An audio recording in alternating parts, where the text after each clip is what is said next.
I wanted to talk to y'all about something I've been seeing on Twitter lately. After the assassination attempt on President Trump, there have been hundreds, even thousands of accounts on Twitter tweeting things out like, he missed, or you had one job, or, various other phrases trying to say that the shooter should have done a better job at killing the president, or the former president, rather. The fact that this kind of thing is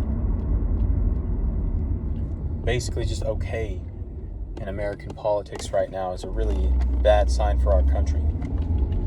But that's not what I'm here to talk about today. What I'm here to talk about is the response to that. So, specifically what I'm talking about is the Twitter account Libs of TikTok, which is famous for exposing liberal insanity on TikTok and Twitter and other platforms. They have been going and finding a lot of these accounts that have been tweeting this stuff out, calling for the assassination of the former president, and exposing that for millions of people to see. And as a result of that, several people who have been tweeting that kind of stuff have been fired from their jobs or have left their jobs. And I've been seeing a significant amount of people online saying that this is cancel culture and it needs to stop. We don't want to be like the left, they say.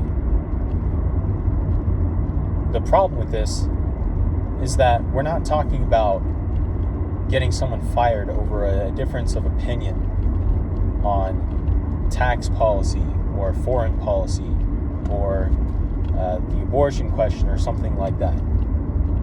We're talking about people calling for political violence on their political opponents, on the former president of the United States of America. This has never been something that's okay. The line has always been incitement to violence, threats, anything like that. That is no longer in the realm of free speech, and that's not something we need to tolerate, whether online or offline. And so if someone sees professional consequences because they called for the assassination of the former president of the United States, that is not cancel culture. Cancel culture is what happened to, say, Gina Carano. She had some opinions about what the government was doing, and she got fired for simply holding that belief. She did not call for people to be killed or harmed in any way, but she was fired simply for having a certain point of view. And we have seen many such cases. But when you call for the death of people, then you cross a major line. And yes, you should expect consequences if you call for the death of somebody. There's literally nothing that you can say that is worse than calling for the death of people. That is incitement to violence, and like I said, if people see consequences in their professional life because of that kind of talk, I have zero problem with that. As a matter of fact, you should see some consequences if you're calling for the death of your political opponents. If I was out here calling for the death of President Biden or anybody else, then I too should be canceled. I don't think this is complicated at all. It's certainly not hypocritical.